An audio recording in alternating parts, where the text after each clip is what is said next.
Welcome back to the channel. I'm so grateful to have you here. If this is your first time, take a deep breath because this story will pull you in from the very first moment.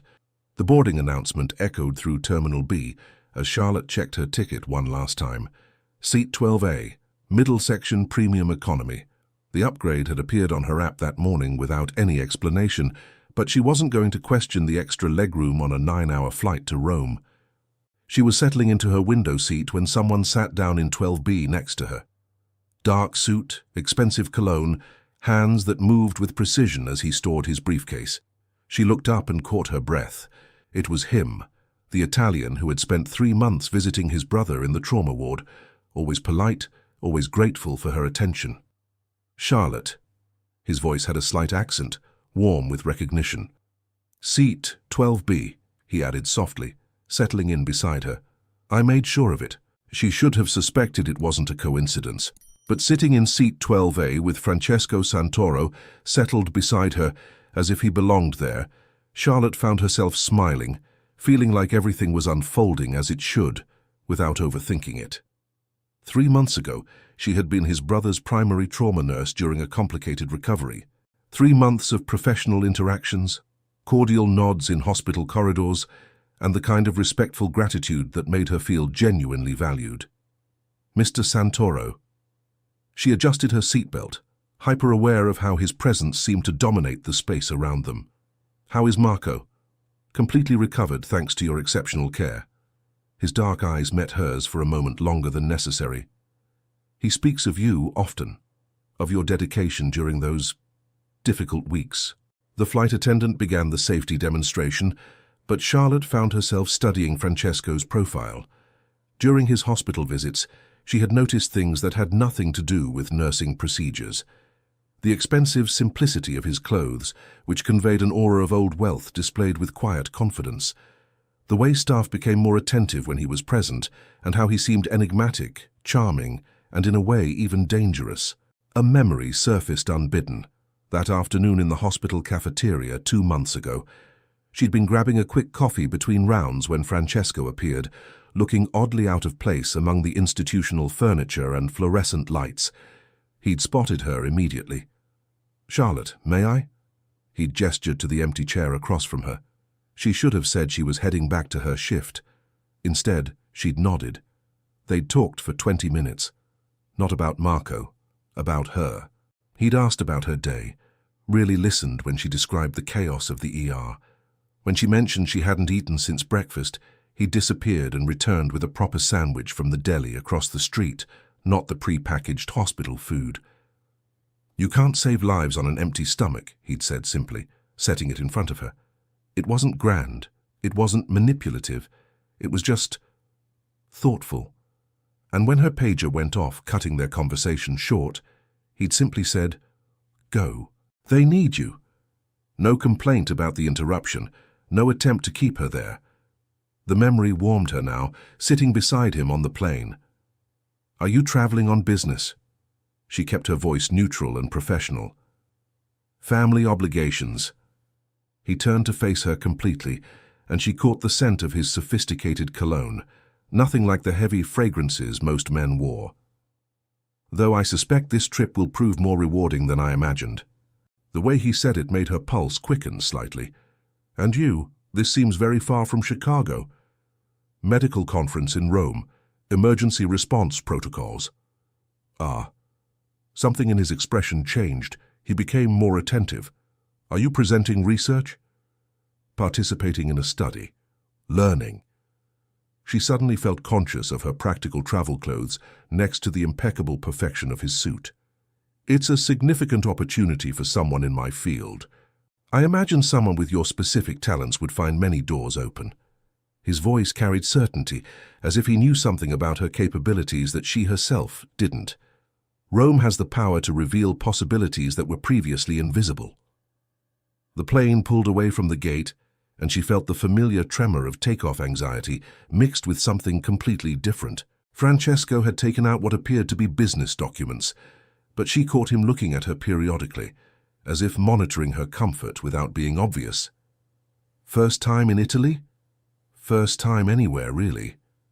The confession escaped before she could stop it. I mean, outside the country. Then this is more than a professional trip, it's an adventure. His voice carried a certain warmth, comforting. Rome will enchant you completely, though I suspect you'll find the city overwhelming at first. Maybe I'll feel a bit lost. Lost? He watched her for a moment longer than necessary. Rome confuses those who face it alone. But if you need, I know the right paths. I can guide you. He caught her off guard, making her face flush. Charlotte realized it wasn't just the phrase. It was the way he held her gaze. Calm, confident, long enough to make her too aware. Ha, thank you very much. Have you been many times? I was born there. My family has extensive interests throughout Italy. The pause was brief but intentional.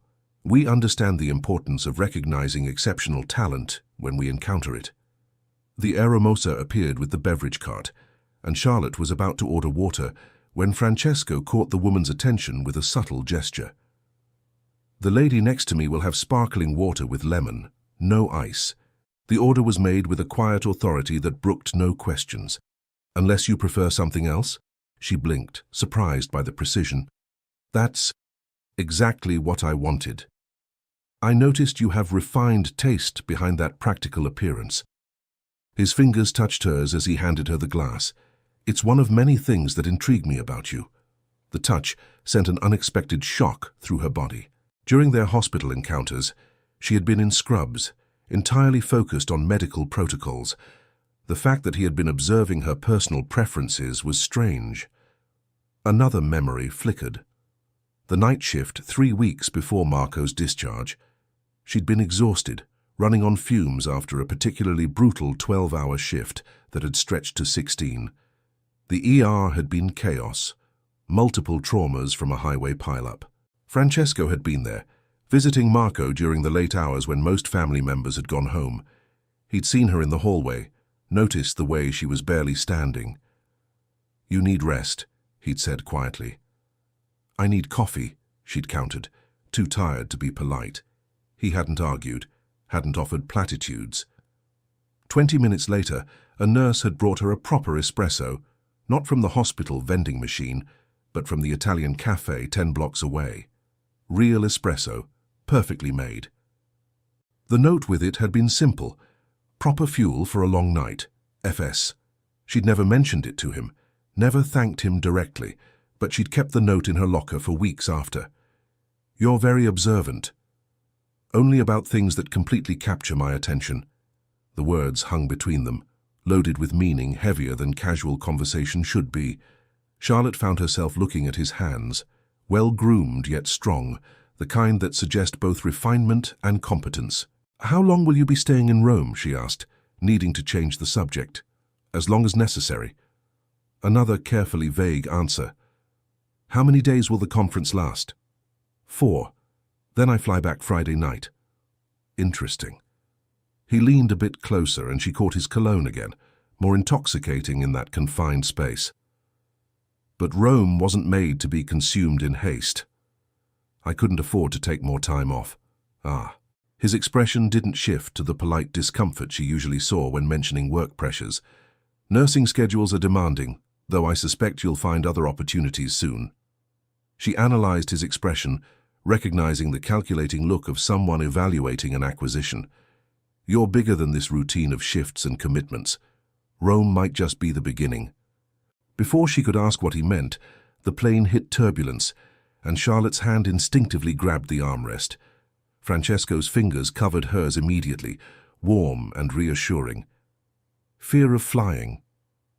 I've never taken an international flight. She was so distracted by his touch that she didn't feel embarrassed. It's a long flight, it makes me uncomfortable. More distance to travel, more time to... His hand squeezed hers gently. Everything will be fine. Don't worry. She should have pulled her hand away, should have maintained the professional distance that had characterized their previous interactions. Instead, she found herself relaxing under his touch, feeling safer and more aware of him than since they'd boarded. Thank you. Don't worry, I never do anything out of obligation. That makes everything less intimidating. It's comforting to see a familiar face, Charlotte said. Something shifted in his gaze. Satisfaction? Yes, but also intention. Charlotte, I have no interest in being just a familiar face. The way he said her name with that slight Italian accent made her catch her breath. I mean, we don't know each other well, but you've always been… Always what? Thoughtful. It seemed like you were genuinely concerned about your brother's recovery. During those months, I was concerned about many things. His gaze became more direct, more personal. Marco's recovery was certainly among them. The flight attendant announced meal service, and Francesco's hand slid away from hers, leaving her skin tingling where he had touched. Are you hungry? I should be. Haven't eaten since this morning. Then you'll eat now. It wasn't a question, but a statement made with a natural authority that made any resistance seem futile. Big changes require energy. When the meals arrived, Charlotte was surprised to find hers was different from the standard service. Grilled salmon with vegetables that looked fresh instead of processed. I think there's been a mistake. No mistake. Francesco was already cutting his own identical meal. I arranged for something more suitable. You didn't have to do that. Yes, I did. His smile was discreet but significant. I wanted to ensure your comfort. She took a bite of the salmon, perfectly prepared, better than anything she expected. This is incredible. Good. You deserve to be well cared for. He made a slight gesture when the flight attendant passed through the aisle, ordering 2 glasses with the naturalness of someone accustomed to being served without repeating the request. Minutes later, the wine was served. He filled her glass before she could protest. Tell me about your work. Trauma nursing requires extraordinary skills under pressure. Something in his tone made her observe him more closely. He wasn't just making conversation. He was genuinely interested in her abilities. She found herself describing the intensity of the emergency department, the split-second decisions that could mean the difference between life and death. Francesco listened with total attention, asking intelligent questions that showed he understood more than she might expect. You save lives, he said when she finished. That kind of skill under pressure is valuable. That's what I trained for. Training and natural talent are different things. Not everyone could do what you do when everything around you is chaos. The compliment settled warmly in her chest. Is that what you noticed during Marco's treatment? Among other things. His gaze became more personal. I noticed your hands never trembled, not even in the most critical moments. I noticed how you spoke to frightened family members. I noticed how you handled crisis like it was choreography. You really are very observant. She frowned without realizing it. I had compelling reasons to pay closer attention. The silence after the confession was different, and suddenly her heart was beating too loud for that narrow space. Because of your brother's care? Because of you. The cabin lights dimmed for the evening movie, casting intimate shadows over their section. Around them, other passengers settled in with blankets and neck pillows, but Charlotte felt as if she and Francesco existed in a completely separate space. I think I should rest a bit, she said, though she made no movement to recline the seat. Should you? His voice dropped a tone. Or is that just a polite way to change the subject? I'm not running away. She folded her hands in her lap. Aren't you? He leaned slightly to adjust the airflow above her. His arm brushed her shoulder, too brief to be an accident, too slow to be careless. Every time I visited Marco, we had our moments of conversation, brief, professional. His gaze returned to hers, but still, ours. She remembered those interactions differently now, how she had looked forward to seeing him, how she found excuses to personally update him on Marco's progress, the strange disappointment when his visits ended. Francesco, you were careful. He held her gaze, but never enough to hide that you enjoyed when I showed up. I was just being thorough. She maintained eye contact. It's part of my job. You were being human, and so was I. She pulled out the travel blanket from the seat pocket, suddenly needing something to do with her hands. I think you're mistaken, although she knew it was true. I might be. One corner of his lip lifted. Still, you didn't deny it very firmly. You were Marco's family, I was his nurse. And now? She looked at him, noticing how the dim cabin lighting enhanced his features, making them more attractive. Now, we're strangers on a plane. Are we strangers? His hand touched her wrist, where her pulse was visible, his fingers landing there with casual possessiveness. Or are we two people who have been circling an inevitable conversation for months? The touch made thinking difficult. Inevitable. Since the first moment I saw you work, since the first time you looked at me as if I were more than just another worried family member, I never... You did. His thumb traveled slowly between her palm and wrist. And I've been thinking about you ever since. Charlotte covered herself with the blanket, extremely conscious of his proximity. I really should rest a bit. Then rest. His voice was soft, protective. I'll make sure you're not disturbed. She closed her eyes, but sleep seemed impossible with him so close. His presence was magnetic in a way that had nothing to do with coincidence, but with months of carefully controlled attraction, finally acknowledged. As her breathing deepened, she felt him adjust the blanket, making sure she was well covered. The gesture was both protective and possessive, as if she were something precious he was guarding. This should have worried her. Instead, it felt perfectly right. Charlotte woke to Francesco's voice, low and commanding. She kept her eyes closed, disoriented by sleep and the unusual intimacy of waking beside him. He was speaking quietly on the phone, but something in his tone was different, sharper, more authoritative than the cultured gentleman she'd been conversing with. Perfect. Make sure it's handled with discretion, he concluded, and then she felt him settle back into his seat. Good morning.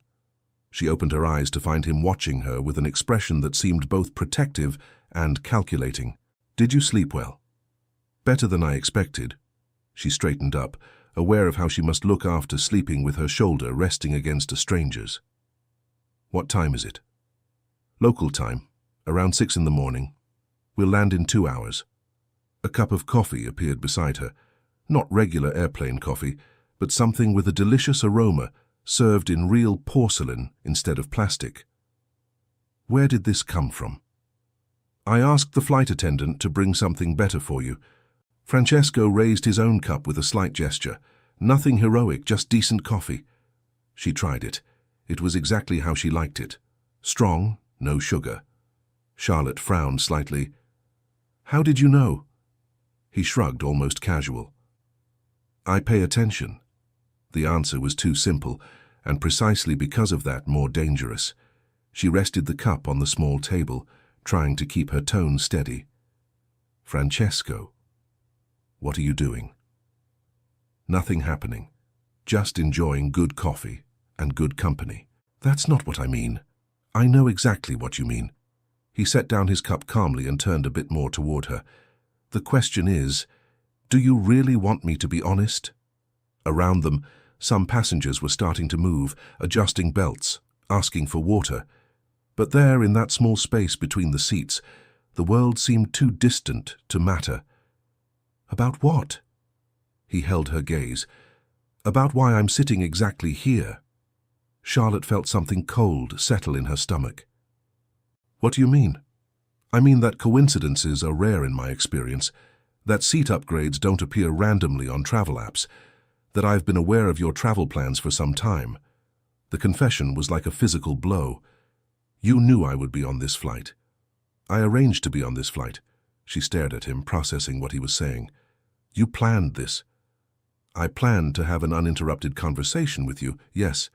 A conversation where you couldn't take refuge behind professional boundaries or hospital protocols. For how long? Francesco's expression became more serious. Since the day you saved Marco's life. That was 8 months ago. Yes, it was. Charlotte set down the coffee cup, her hands trembling. 8 months of planning. 8 months studying her routines, her preferences, her life. The realization hit like a bucket of cold water. This is... She stood up abruptly, needing to distance herself from his magnetic presence. Charlotte, no. The word came out harsher than she intended. You've been watching me, planning this. That's not romantic, Francesco. It's terrifying.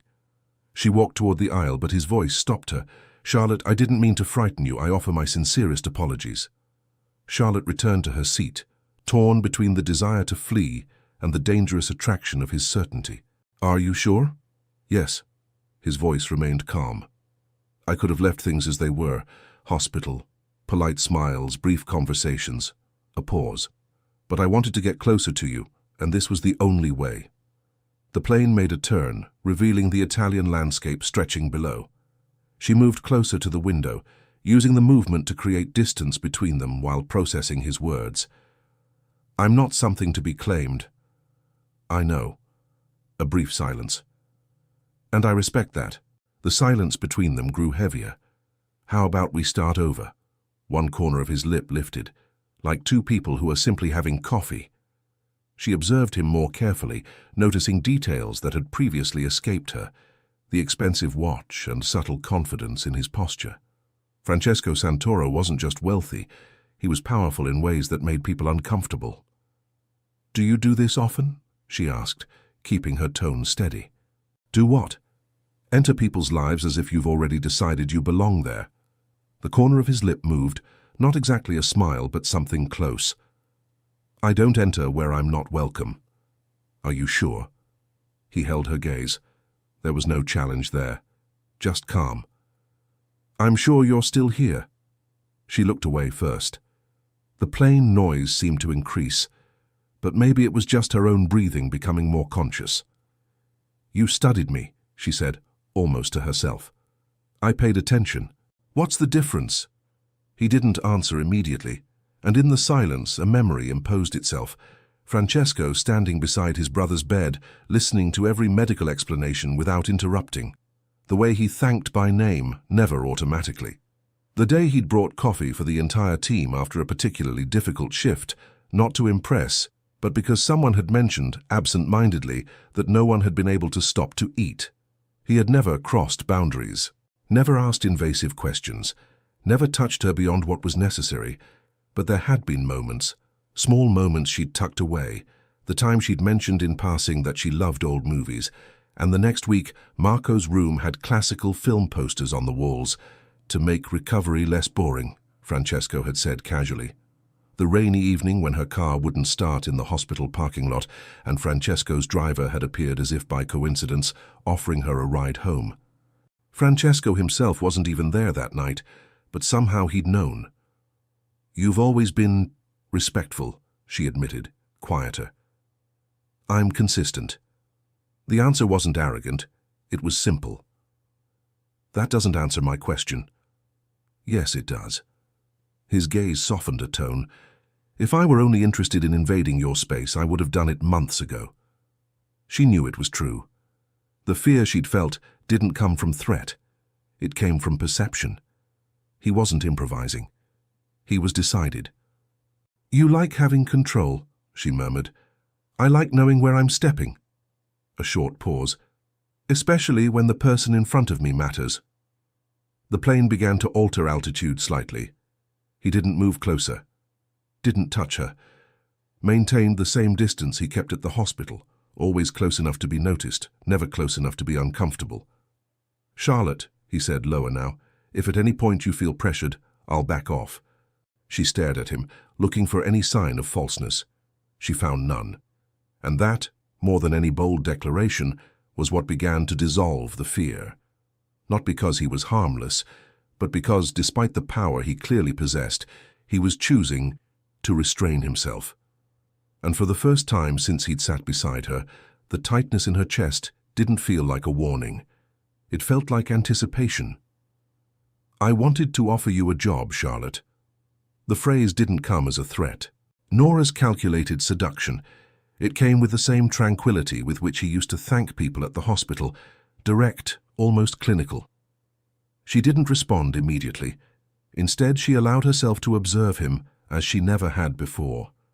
Not as the attentive brother beside the bed, not as the polite man who appeared in corridors with discreet flowers and measured gratitude. Now she saw Francesco Santoro for real. The watch was too discreet for ostentation, the kind of piece that only catches the attention of those who recognize silent power. The perfectly fitted shirt, not flashy, but cut with the precision that betrays expensive tailoring. The relaxed posture of someone who rarely needed to ask permission to occupy space. Francesco Santoro didn't speak loudly, didn't gesticulate, didn't fill the environment with forced presence. But somehow he dominated any room he entered, and that bothered her more than it should. "A job," she repeated, keeping her voice controlled, though she felt something reorganizing inside. He tilted his head slightly. "A possibility." The word brought no relief. "You don't know me." "I know enough." She almost retorted immediately, but memory intercepted her. Him thanking every team nurse by name, not just her. Him staying for hours in silence beside his unconscious brother, without asking for constant updates, without complaining about the delay. He had never crossed boundaries, never asked personal questions, never used influence as currency. Until now. "Know enough for what?" she asked. "To know you don't belong only to white corridors and endless shifts." She felt tension rise in her chest. "I'm a trauma nurse. And exceptional at it. But you're bigger than the environment where you learn to survive."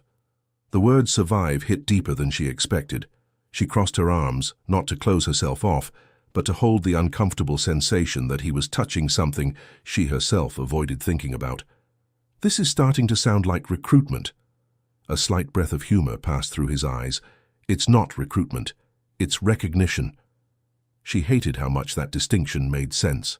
Recognition for what? He rested his elbows lightly on the folding table, not invading her space but reducing the distance enough for her to feel the weight of his attention. For something that requires exactly what you've already demonstrated having. Calm under pressure, instinctive loyalty, ability to decide when everyone else panics. She realized she was holding her breath. "You're still speaking in codes. Because this isn't the place for details." The plane began to alter altitude smoothly. The sound of the engines changed frequency, almost imperceptible, but she caught it. He did too. Their eyes met for a fraction of a second. "You thought about this before sitting next to me, didn't you?" He didn't hesitate. "I thought whether I should." Her heart accelerated. "And you decided yes." "Yes." There was no pride there, no seduction game, just the cold certainty of someone who had already made the decision. She turned her face to the window, needing the breath. The clouds were starting to open, revealing the distant outline of the Italian coast. "You speak as if my life were incomplete." "Not incomplete." He waited for her to look back at him. Contained. She felt irritation rise, and something more dangerous. Curiosity. "You're not offering just a job." "No." Silence. The kind that doesn't need to be filled. She rested her fingers on the edge of the table. "Then what exactly are you offering?" He took a moment before responding, not because he didn't know, but because he was measuring the weight of the answer. "An honest choice." She let out a slight laugh, but there was no humor in it. "You call this a choice?" "Yes. You show up on my flight. You know how I take my coffee. You know where I'll be this week." She stared at him more firmly. "That sounds like meticulous planning." "It is." The frankness disarmed her. "Planning for what?" "To not lose something I considered rare." She held his gaze, looking for exaggeration, calculated charm, manipulation. She found none. "You're used to getting what you want." He didn't react defensively. "I'm used to waiting for what's worth the effort." She thought about the hospital again. He had never rushed his brother's recovery, never pressed for early discharge, never turned gratitude into bargaining. It was the constancy that bothered her, not superficial charm, not calculated seduction. His patience seemed infinite, and that was far more dangerous. The pilot announced the start of the descent into Rome. Charlotte felt her stomach tighten, not from the landing, but from what came after. "What happens when we land?" "You decide." "How?" "Whether this conversation ends here or continues." She watched Rome emerging below, ancient, imposing, built on layers of history and choices that changed the world. "I can show you a Rome that's not in tourist guides. No rush, no pressure. And if I'm not willing? Then you attend your conference, return to Chicago. And I respect that." She analyzed his face carefully. Would you respect that? Yes. There was no tension in the answer. She took a deep breath. But you won't disappear. It wasn't exactly a question. He held her gaze. I'm not the type who ignores something I consider valuable, but I'm also not the type who forces closed doors. The plane touched the ground. Around them, seatbelts were unbuckled, compartments opened, voices resumed normal volume. But the space between the two remained different, not threatening, not safe, possible. Charlotte took a few seconds before standing, because for the first time in a long while, the decision before her didn't involve emergency, protocol, or survival. It involved choice, and perhaps what frightened her most wasn't him. It was the part of her that didn't want to say no. Charlotte. He paused when calling her name, gently touching her hands. When we leave here, I can invite you for real coffee, and I promise not to cross boundaries without your permission. Charlotte looked at Rome approaching below, with ancient buildings mixed with modern architecture, extending as far as the eye could see. I don't know if I should trust you.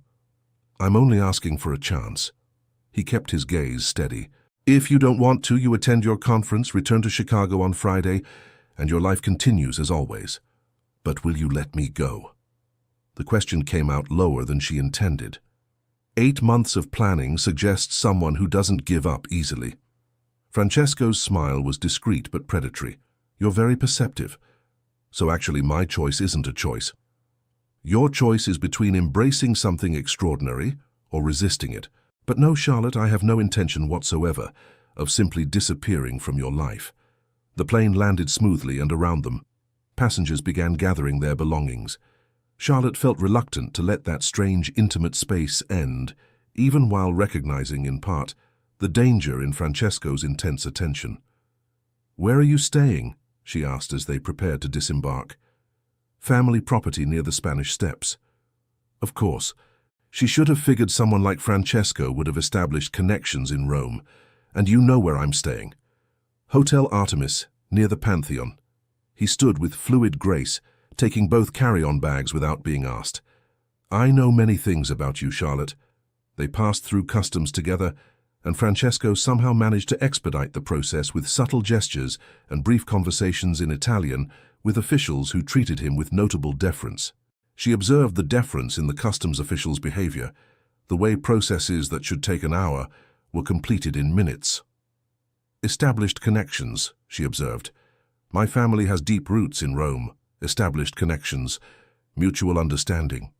She was silent for a moment, processing the implications of mutual understandings and established connections.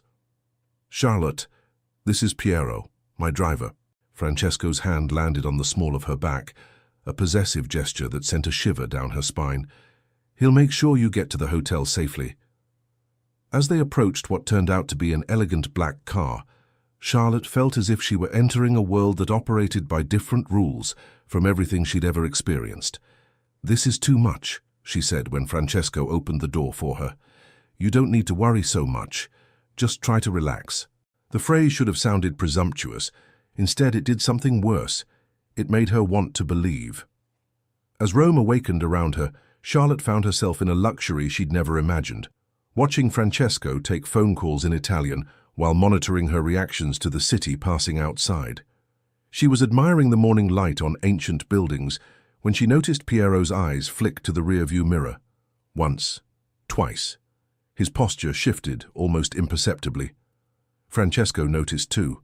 He glanced back through the tinted rear window, his expression unchanged, then pulled out his phone. The call was brief, maybe 10 seconds. He spoke in rapid Italian, his voice low and controlled. 2 sentences, maybe 3. When he ended the call, he returned his attention to the window as if nothing had happened. Charlotte looked back. A dark sedan had been following them for the last few blocks. Now it was gone. What was that? She asked, her pulse quickening. Nothing that concerns you. His tone was calm, almost gentle, but it left no room for discussion. Francesco. He turned to face her, and for the first time since they'd met, she saw something hard flash behind his eyes. It disappeared almost immediately, replaced by his usual composed expression. "Rome is beautiful," he said quietly, "but not everyone here likes my family." The simplicity of the statement was somehow more unsettling than any dramatic explanation would have been. Charlotte felt a chill run down her spine. This wasn't just wealth, this wasn't just influence, this was power and danger. And Francesco handled it with the same calm efficiency he handled everything else. A phone call, a few words, and the problem simply disappeared. She looked at him differently then, really looked at him. He met her gaze steadily, waiting to see if this would be the moment she changed her mind about everything. Charlotte swallowed and turned back to the window, her heart beating faster. But she didn't ask him to take her straight to the airport. She didn't ask him to stop the car. She just watched Rome pass by, acutely aware that she'd just glimpsed something real behind the elegant facade. "You must be important," she stated, while trying to remain calm in that unfamiliar environment. Family interests are complex. They require constant oversight. What kind of interests?" "The kind of protection that ensures people I care about are properly protected." The car was slowing down, and Charlotte realized they were approaching her hotel area. The Pantheon rose in the distance, imposing and eternal, making her feel small and intimidated. "Thank you for the ride," she said when they stopped at the curb. "This was incredibly generous." "Generosity presupposes I expect nothing in return." Francesco's hand covered hers, resting on the seat. "I prefer to think of this as an investment." "In what?" "In your comfort, in your safety, in your willingness to trust me." Before she could respond, the driver was already opening the door. Francesco squeezed her hand once before she stepped out of the car. "Enjoy your first day in Rome, Charlotte. Will we see each other again?" Francesco's smile was enigmatic, almost predatory. "You can be sure of that." As the car disappeared into Roman traffic, Charlotte stood on the ancient stones with the feeling she had just agreed to something significant without fully understanding what it was. But for the first time in years, she felt truly alive. The flowers arrived at her hotel room an hour after check-in. Charlotte had barely finished unpacking when the concierge appeared with a crystal vase of white peonies, so perfect they looked artificial. The card was thick, expensive paper, with a single line written in elegant calligraphy. "Some things are worth waiting for." She caught her breath staring at the handwriting. For 8 months, mysterious flowers had appeared at her building, always when she returned from long shifts, always accompanied by anonymous cards with brief, beautiful messages that made her think of her unknown admirer. Beauty deserves recognition. Strength should be celebrated. Some angels wear scrubs instead of wings. She kept all the cards, intrigued by someone who noticed her, without revealing themselves. The flowers had stopped arriving about 3 weeks ago, around the time Marco was discharged. Charlotte stared at the familiar handwriting on the Italian hotel letterhead, and a sense of recognition washed over her. When her phone rang, she let it go to voicemail. It rang again. "Did you like them?" Francesco asked, his voice laden with satisfaction. "You've been lying to me for months." Her voice was firm, not wanting to seem naive. "I've been courting you." Charlotte sank into the living room chair, gripping the phone tighter. "Why?" "Because from the moment I saw you work, I knew you were exactly what I was looking for. Someone extraordinary, someone whose skills match their compassion, someone worth making plans for." The words should have warmed her. Instead, they made something tighten in her chest. "Francesco, this isn't courting." Her voice was steadier than she felt. "This is orchestrated. You planned every detail, the flowers, the flight, the seat assignment. You've been watching me for 8 months. Silence on the other end. I feel—" She stood, needing to move. "I feel like I've been studied, like you decided who I was before I ever had a chance to show you." "Charlotte, no." She cut him off. "This is too much. It's beyond romantic. It's—" She didn't finish. Couldn't find the word that sat between flattered and frightened. Another pause, longer this time. When he spoke again, his voice was different, quieter, without the certainty that usually colored every word. "You're right. 2 words. No defense. no justification. "I'll be at your hotel in 20 minutes. We need to have this conversation face to face." He hung up before she could respond. Exactly 20 minutes later, there was a knock at her door. Francesco stood in the hallway, dressed casually. He looked tired in a way she hadn't seen before. "May I come in?" She stepped aside.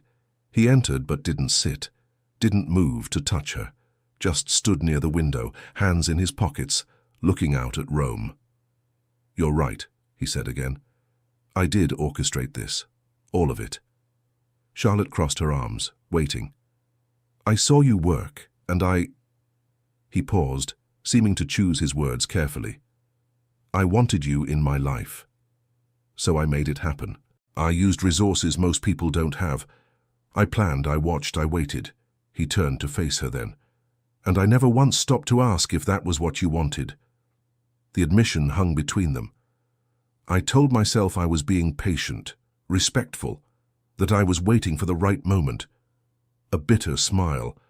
"But the truth is I was controlling the entire situation, down to which seat you sat in on a plane." Charlotte's throat felt tight.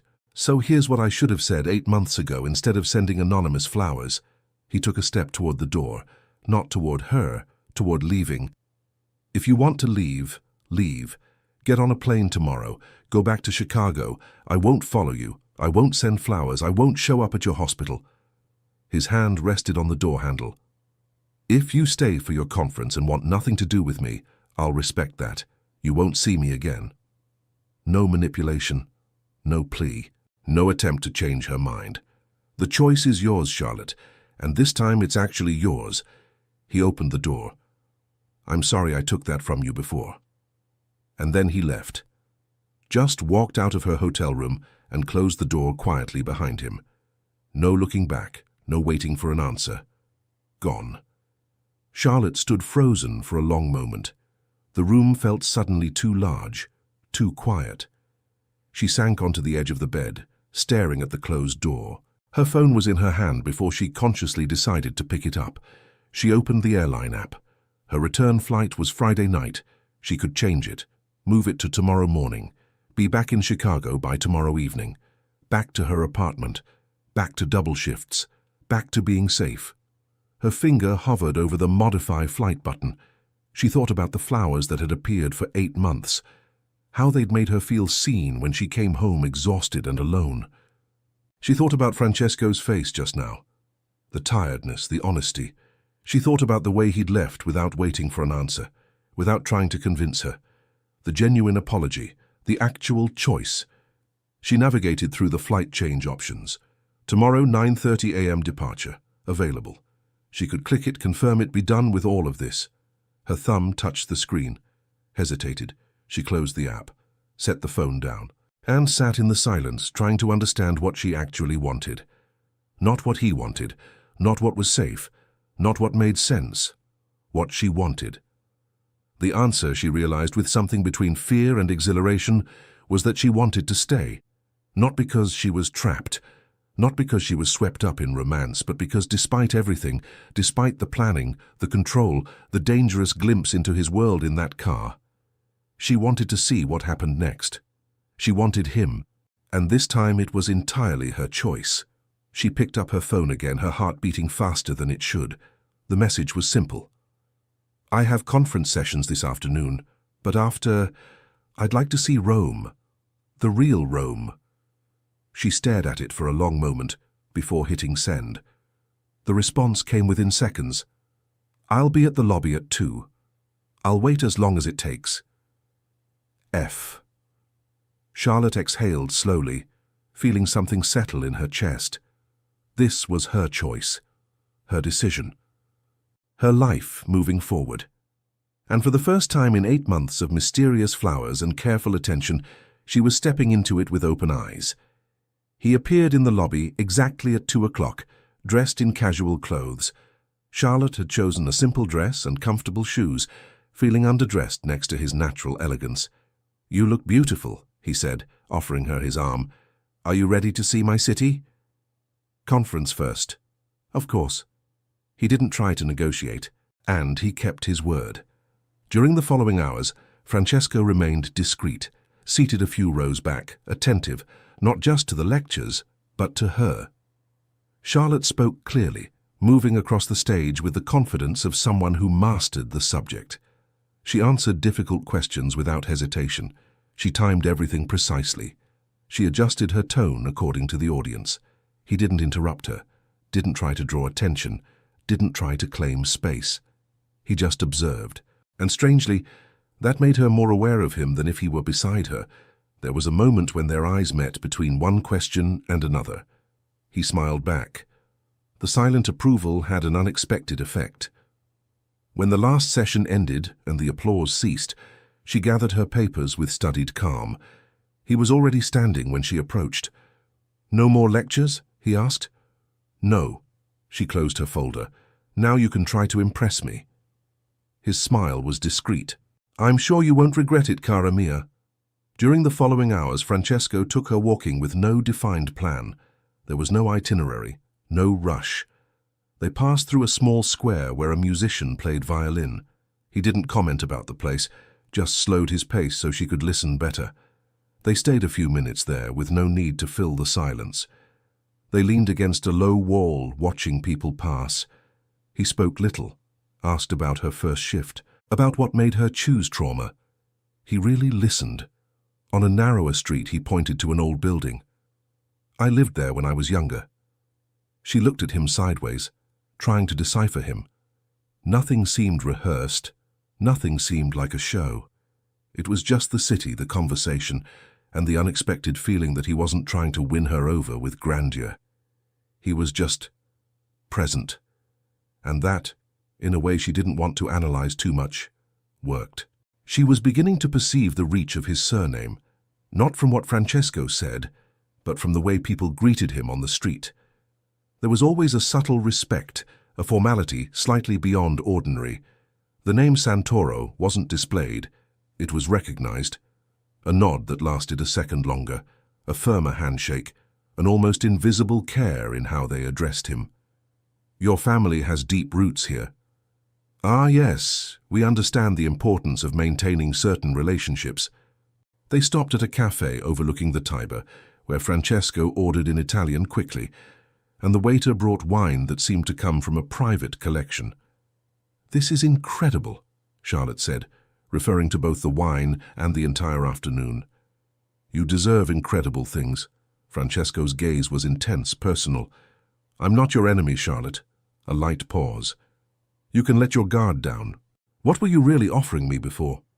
"Private care for people who can't use conventional hospitals, the kind of care that offers treatment to people who require absolute discretion, who value competence over qualifications and loyalty above all else." Charlotte felt her pulse quicken. She was smart enough to read between the lines. "Family business," she said, understanding all the weight that meant in Francesco's world. Family, extended family, business associates who occasionally need medical care that can't be documented through conventional channels. The implication was clear, even if not said aloud. Francesco was offering her a place in whatever world he inhabited, a world where medical emergencies happened and couldn't appear in official records. "I'm not a doctor, I'm a nurse, and I need to think about this." "Of course." Francesco made a discreet gesture to bring the check. They had a private doctor. They always had. But that night Marco needed more than loyalty. He needed a complete surgical center. It was the family doctor himself who insisted on the transfer to the trauma center where Charlotte worked. Francesco turned his gaze to her. "I know exactly who you are, Charlotte, and I know what you do." A light pause. "I also know how much it consumes you." She didn't respond. "While you think," he continued unhurried, "imagine your life in Chicago. The shifts that never end. The decisions limited by protocol. What you could do it if you weren't always putting out fires." They walked back toward the hotel as the sun began to set, painting Rome's ancient stones with golden light. Charlotte felt as if she were seeing everything with different eyes, not just the city, but her entire future. When they reached the hotel entrance, she turned to him. "Thank you for this afternoon." "The pleasure was mine, cara mia." There was a pause. comfortable but charged with something unspoken. "I should go up," she said, though she made no move to leave. "You should," he agreed, not stepping back. She excused herself and went to the women's restroom in the hotel lobby, needing a moment to collect herself after the intensity of the afternoon. The restroom was elegant, with marble surfaces and soft lighting that made her reflection seem more sophisticated than she felt. Charlotte looked at her reflection in the mirror, trying to reconcile the woman staring back with the person who had boarded a plane to Rome that morning. Everything seemed different now. Her possibilities, her future, her understanding of what she wanted. She was retouching her lipstick when there was a gentle knock at the door. "Charlotte?" Francesco's voice came from the other side, low and careful. "May I come in? We need to talk." She should have said no. Should have told him to wait outside. Instead, she heard herself say, "Yes." The door opened and Francesco entered, closing it silently behind him. The small space suddenly felt charged with electricity. "Francesco." 8 months, Charlotte." His voice was low, intimate. He moved closer, not touching her, but close enough for her to feel his warmth. 8 months watching you leave that hospital alone. In the mirror, she could see both of them, her wide eyes, his intense expression. Her pulse was racing. "You should leave." "But do you want me to?" His hands rested on the marble counter on either side of her, practically surrounding her. "Don't you think you should finally stop running from what you want?" She could see his reflection watching hers, waiting. Her heart beat hard against her ribs, but she didn't pull away. "This is crazy." "It's not." He waited for her reaction. She could have backed away. The space between them was minimal now, but not non-existent. There was enough room for her to leave. To say no, she didn't. His gaze dropped to her mouth for a second, and returned to her eyes, as if asking for wordless confirmation. "Charlotte." It wasn't a command. It was a question. It was a small movement, almost imperceptible, but it was enough. When his mouth met hers, there was no rush. The first contact was slow, almost restrained, as if he were still waiting for her to change her mind. But she didn't. On the contrary, her fingers slid across his face, pulling him a bit closer. The kiss stopped being cautious. It became firm, deeper, loaded with something that had been contained too long. Her breathing failed before she even realized it, and when he held her by the waist, not to trap her but to accompany her movement, Charlotte understood she wasn't being led. She was participating. His hands moved to frame her face. When they finally separated, he said, "Come home with me," he said quietly. "Francesco, it's not what you're thinking. Come home with me so we can have the conversation we should have had months ago, so I can show you exactly what I'm offering." Charlotte looked at their reflection in the mirror, his dark head tilted toward her lighter one, hands still framing her face, as if she were something delicate and valuable. "If I go with you, everything changes."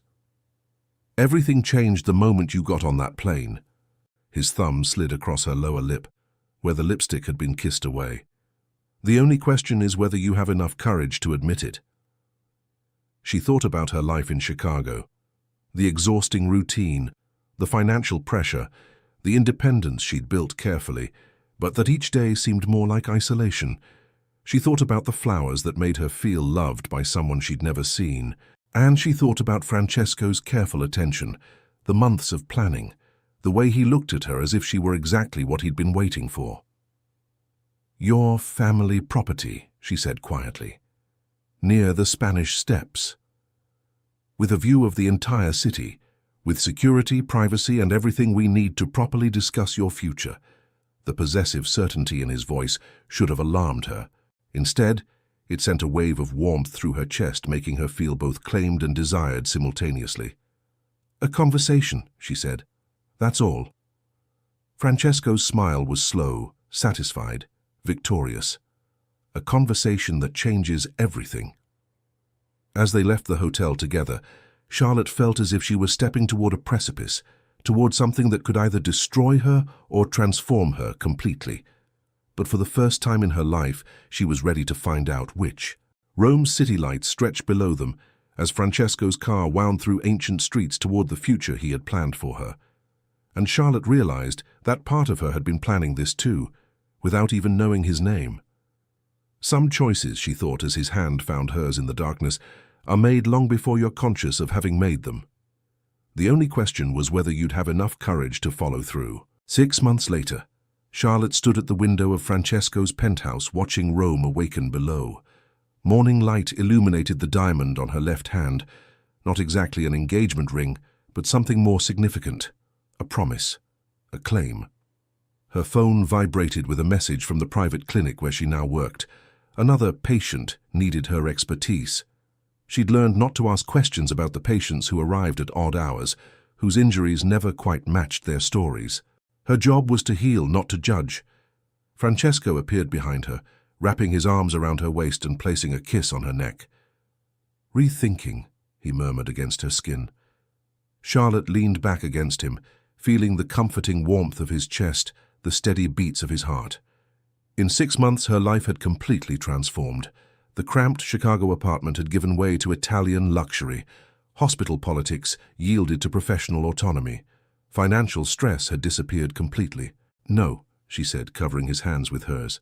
"No regrets." "Good." His voice carried satisfaction and something deeper, a mixture of possession with genuine affection. "Because I have another trip planned." "Where?" "Vienna. There's someone there who needs your care." Charlotte smiled, understanding. Another member of Francesco's extended family. Another situation requiring discretion and skill. "When do we leave?" "This afternoon." Francesco turned her in his arms, and she saw the same intensity in his dark eyes that had captivated her on that plane. "Unless you have other plans." She thought about the woman she'd been 6 months ago, cautious, independent, lonely. That version of herself seemed like a stranger now.